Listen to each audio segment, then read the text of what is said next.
बिस्मिल्लाहिर्रहमानिर्रहीम। Welcome to Chhipa family recipe secrets. अस्सलाम वालेकुम। आज मेरे छीपा फैमिली रेसिपी सीक्रेट्स में बहुत ही मज़े की रेसिपी लेकर आई हूँ, जो कि आप एक दफ़ा नहीं बार बार बनाना पसंद करेंगे। इतनी मज़े की रेसिपी और कुछ ऐसे ट्रिक हैं जो कि नहीं भी आते थे ना आपको, तो अब आ जाएंगे। किस तरह कुकर में कम वक्त में आप परफेक्ट चने बॉईल कर सकते हैं। डरने की कोई बात नहीं है। वो कौन से टिप और ट्रिक हैं जिसको इस्तेमाल करते हुए बिल्कुल आप परफेक्ट फर्स्ट टाइम भी जो कुकर इस्तेमाल करेंगे ना, तो बिल्कुल अच्छे से कर सकेंगे। मतलब फटने का कोई इंशाल्लाह ख़तरा नहीं होगा। चने इतने मज़े के बनेंगे कि आप खाएंगे तो खाते ही रह जाएंगे। ये वाइट छोलों का सालन जो है ना, इतना फेमस है, जो कि आज मैं आप लोगों के साथ शेयर करने जा रही हूँ। तो ये लाहौरी सफ़ेद चनों का सालन हम बनाने वाले हैं जनाब काली मिर्चों में। इतना मज़े का इसका टेस्ट आता है ना कि आप खाएंगे तो खाते ही रह जाएंगे। मैं कहती हूँ उंगलियां चाटने पे मजबूर हो जाएंगे, इतना मज़े का इसका टेस्ट आता है। तो चलिए देर किए बगैर रेसिपी को स्टार्ट कर लेते हैं। रेसिपी स्टार्ट करने से पहले आपसे छोटी सी रिक्वेस्ट है, रेसिपी पसंद आए तो लाइक करना बिल्कुल नहीं भूलिएगा और चैनल को सब्सक्राइब करना भी मत भूलिएगा। तो यहाँ क्या किया, अब यहाँ मैंने कुकर का इस्तेमाल किया ताकि चने फटाफट से गल जाएँ। तो चने मैंने लिए हैं 250 ग्राम, मतलब 1 पाव ये चने थे जो कि मैंने रात भर भिगो दिए थे। 1 टीस्पून इसमें डाल रही हूँ नमक और हाफ टी स्पून इसमें डाल रही हूँ मीठा सोडा। बस ये दोनों डालकर अब इसमें पानी डाल देंगे। और पानी ज़्यादा नहीं डालना, पानी सिर्फ इसमें जाएगा 1 से 1.5 गिलास, क्योंकि ये कुकर है तो कुकर में जल्दी गल जाते हैं चने, तो पानी का ज़्यादा इस्तेमाल भी नहीं करना पड़ता। इसमें देखिए मैंने सिर्फ 1 से 1.5 गिलास तक पानी इसमें ऐड किया है। अच्छे से इसको मिक्स करके और अब मैं कवर कर दूंगी ताकि चने जो है वो अच्छे से जल्दी से बॉयल हो जाए। कुछ लोग कुकर इस्तेमाल करने से जो है ना वो डरते हैं, तो देखिए मैं कितनी आसानी से आपको कुकर इस्तेमाल करने का तरीका भी बताती जा रही हूँ कि आपने इस तरह से अच्छे से कवर कर लेना है इसकी लीड को। फिर उसके बाद में आपने इस पर वेट रख देना है इस तरीके से। अब आपको इसकी जो फ्लेम है ना वो थोड़ी तेज़ रखनी है। तब तक तेज़ रखनी है तब तक कि जो साइड में आपको नॉब नज़र आ रही है ना, मतलब ये जो बराबर में ये पिन जो छोटी सी नज़र आ रही है ना, ये ऊपर आ जाएगी प्रेशर से। ठीक है, अभी मैं आपको आगे आगे गाइड करती जाऊंगी। तो ये देखें ये हरकत करने लगी है और अभी देखिएगा कि ये जो है ना नॉब ऊपर आ जाएगी, तो इसका मतलब होगा कि अच्छे से इसमें प्रेशर बन रहा है। ठीक है, ये देखें ये स्टॉप हो गई और इस तरह से ऊपर आ गई है, तो प्रेशर अच्छा से इसमें बन चुका है। अभी कुछ ही देर में ये जो हमने वेट रखा था ना ऊपर, जिसको सीटी भी कहते हैं, तो ये अभी थोड़ी देर में बजने लगेगा। ठीक है, हिलने लगेगा। ठीक है ना, तो आपने तब तक का वेट करना है। और अभी हमने फ्लेम याद रहे कि हाई ही रखी हुई है। ये देखें ये हिलने लगा है और इसका मतलब है आपका कुकर बिल्कुल सही वर्क कर रहा है। इस वक्त आपने बिल्कुल सही जो है ना कुकर को सेट किया हुआ है। ये वेट भी हिल रहा है इसका। अब हमें क्या करना है, जहाँ लोग गलती करते हैं और कुकर अक्सर फट जाता है, अब इस टाइम पे आपने कुकर की जो फ्लेम है ना वो थोड़ी स्लो कर लेनी है, मतलब मीडियम फ्लेम रखनी है, हाई नहीं रखनी। तो फ्लेम में अब इसकी जो है ना वो मीडियम कर लेती हूँ। तकरीबन 10 से 12 मिनट में हमारे चने जो है वो बहुत अच्छे से सॉफ्ट गल जाएंगे। ठीक है, तो बस ये छोटी छोटी बातें हैं जो कि आपने ध्यान रखनी होती है। पहली चीज़ कि इसके अंदर का जो लीड के अंदर रबड़ लगा हुआ था ना, वो रबड़ को भी आपने अच्छे से देखना होता है, कहीं से कोई कट तो नहीं रहा। तो जब भी आप कुकर का इस्तेमाल करें, रबड़ को अच्छे से चेक कर लें और अच्छे से उसको फिट करने के बाद फिर इसका कवर करें। और फिर कवर करने के बाद जिस तरह से मैंने आपको बताया है ना, फ्लेम का आपको ध्यान रखना है, तो कुछ भी नहीं होगा इंशाल्लाह आपके कुकर को, और आप बहुत जल्दी इससे अच्छे अच्छे खाने बना लेंगे। तो यहाँ देखें कितनी जल्दी टाइम का पता भी नहीं चला और जो है ना 10 से 12 मिनट हमारे हो चुके हैं और मैं अब इसकी एयर निकाल रही हूँ। एयर निकालने का तरीका आपने देखा, किसी भी बड़े स्पून की जो बैक साइड होती है ना, उससे आप इसको ऊपर की जो ये वेट है ना, इसको थोड़ा सा आप इस तरह से टेढ़ा करेंगे तो फिर ये आराम से इसका एयर जो है ना वो निकल जाएगी।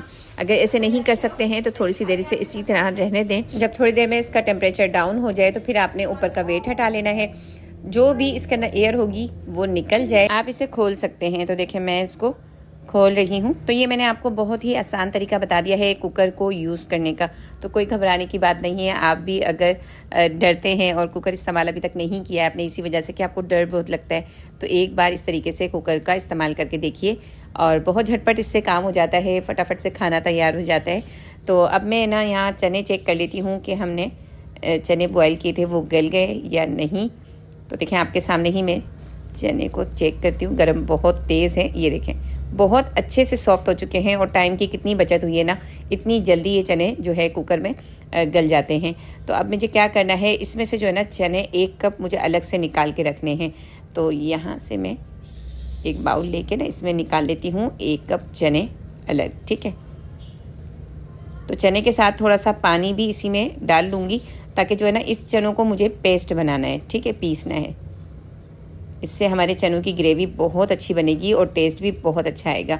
तो इसी तरह से आपने भी करना है कि 1 कप देखें मैंने ये चने जो है ना निकाल लिए हैं, और ये भी गर्म हैं। थोड़े से ये ठंडे हो जाएं तो फिर मैं इनका पेस्ट तैयार कर लूँगी। बाकी के चने साइड में रख देती हूँ और यहाँ तैयारी कर लेते हैं अब चनों को बनाने की। तो यहाँ एक पतीली में मैं डाल रही हूँ 1 कप भर के ऑयल। तो ऑयल को थोड़ा सा गर्म होने देंगे। जब ऑयल थोड़ा सा गर्म हो जाएगा ना, तो मैं इसमें डालूँगी ये गरम मसाले, मिले जुले गरम मसाले हैं। 1 तेज़पात का बड़े साइज़ का पत्ता था, उसके मैंने 2 से 3 पीस कर लिए। 8 से 10 काली मिर्चें हैं, 4 से 5 आप लौंग ले लीजिएगा। 2 बड़ी इलायचियाँ ली हैं, और जो है ना मैंने लिए हैं 2 से 3 बादियान के फूल, छोटे साइज़ के थे। और 1 टीस्पून भर के मैंने लिया है ज़ीरा, सफ़ेद ज़ीरा, ठीक है। तो ये गरम मसाले मैंने इसमें डाल दिए हैं। बस ज़ीरा थोड़ा सा फ्राई होने लगे और इसकी बहुत अच्छी सी खुशबू आने लगे, तब तक मैं इसे फ्राई करूँगी। ज़ीरा देखें अच्छे से फ्राई होने लगा है, उसका कलर भी चेंज हो गया है। तो अब मैं इसमें डाल रही हूँ 1 टीस्पून भर के जो है ना कुटी हुई लाल मिर्चें। ये आपने डालनी है इसी तरीके से, इसी स्टेज पे ना, तो इससे बहुत अच्छा सा एक कलर भी आता है और इस वक्त डालने से एक अलग सा फ्लेवर आता है। तो आपने भी इसे इसी वक्त डालना है। और साथ ही अब मैं इसमें डालूंगी 1 कप भर के प्याज का पेस्ट। अच्छा, प्याज का पेस्ट किस तरह तैयार करेंगे? 1 बड़े साइज़ की आपने प्याज लेनी है और उसको क्या करना है, थोड़ा सा पानी डालते हुए ना उसको ब्लेंडर में उसका पेस्ट बना लेना है। तो बस ये प्याज का पेस्ट तैयार हो जाएगा। तो 1 कप तकरीबन ये पेस्ट बनकर तैयार होगा, ठीक है ना। 1 कप से थोड़ा बहुत ज़्यादा भी हो जाए तो कोई इशू नहीं है। तो यहाँ देखें 1 कप आपने प्याज का पेस्ट इसमें डाल लेना है। अगर आपका पेस्ट थोड़ा ज़्यादा बनता है तो आप जितना भी पेस्ट तैयार हो वो डाल लीजिएगा। तो 1 कप तकरीबन मैंने इसमें डाल दिया है प्याज का पेस्ट, और अच्छे से इस प्याज के पेस्ट को आपने भूनना है। इतनी देर तक इसकी भुनाई करनी है कि प्याज का जो ये पानी है ना ये अच्छे से ड्राई हो जाए। तो मैं अच्छे से इस प्याज के पेस्ट को जो है ना पकने दे रही हूँ इन गरम मसालों के साथ। बहुत अच्छी सी इसमें खुशबू आना शुरू हो गई है। तो इसको इसी तरह पकने देंगे और वक्फे वक्फे से चम्मच को मैं चलाती भी जाऊँगी, ठीक है।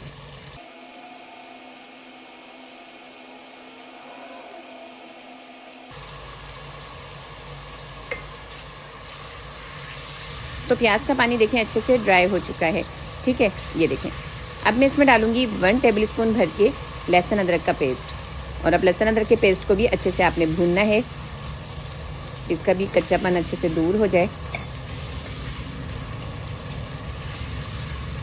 तो बस इस तरीके से आपने अच्छे से भुनाई कर लेनी है। जब भुनाई हो जाए तो फिर इसमें डालूंगी मैं कुछ मसाले। 1 टेबल स्पून भर के मैंने लिया है पिसा हुआ धनिया, और ये 1/4 टीस्पून मैंने हल्दी पाउडर लिया है। 1 टेबल स्पून ही मैंने नमक का इस्तेमाल किया है इसमें, और साथ ही मैंने लिया है ज़ीरा पाउडर। ज़ीरा पाउडर आपने 1 टीस्पून लेना है, ठीक है। तो सारे मसाले डालने के बाद अब अच्छे से थोड़ा सा मज़ीद इसको भूनेंगे।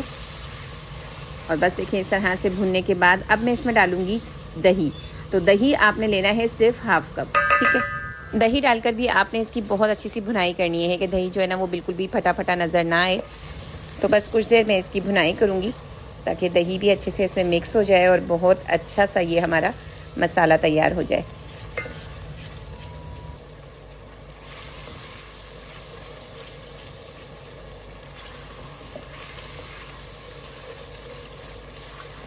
अच्छे से इसकी भुनाई करने के बाद अब मैं इसमें डालूंगी चने। अच्छा, चनों का पानी जो है वो मैंने अलग कर लिया है, और ये सिर्फ चने जो है पहले हमें इसमें डालने हैं। चने जो है वेट में मैंने लिए थे 300 ग्राम, ठीक है।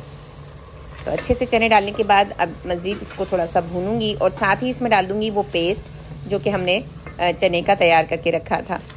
तो ये पेस्ट भी इसमें ऐड कर दूँगी। इस पेस्ट को डालने से चने का जो टेस्ट है ना वो बहुत ही मज़े का लगेगा आपको, और जो है इससे ग्रेवी भी बहुत अच्छी बनेगी। तो आपने भी बिल्कुल इसी तरीके से करना है कि 1 कप चने निकाल कर ना उसका इस तरह से पेस्ट बना लेना है। फिर उसके बाद आपने इसमें डालने हैं।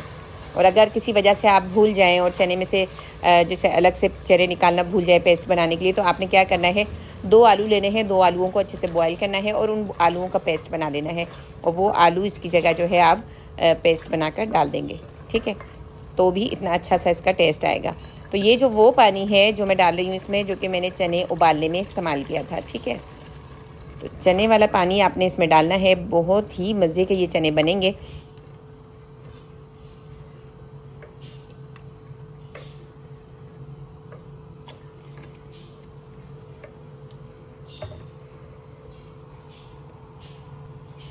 पानी आप अपने हिसाब से रखेंगे कि कितनी पतली या कितनी गाढ़ी आपने ग्रेवीज़ की चनों की रखनी है, ठीक है ना। तो मैंने अपने हिसाब से पानी इसमें डाल लिया है और अब इसे थोड़ी सी देर कवर करके पकने देंगे।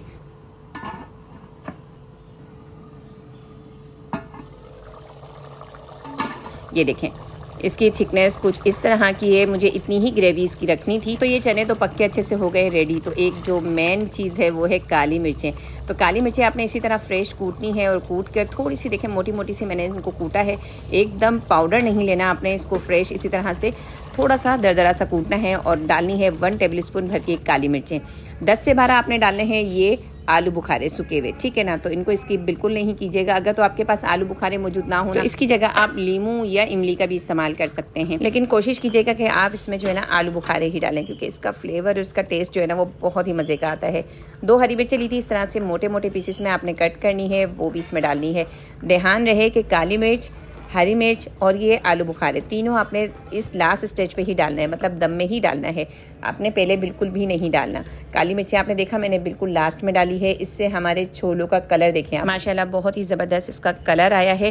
पहले काली मिर्च डालने से ये होगा कि बहुत अजीब सा इसका कलर हो जाएगा, एक काला काला सा नहीं हो जाता है, वो हो जाएगा। तो आपने इस चीज़ का ख्याल रखना है। अच्छा, लास्ट में आपने डालना है पिसा हुआ गरम मसाला, बिल्कुल थोड़ा सा, मतलब 1/4 टीस्पून के करीब।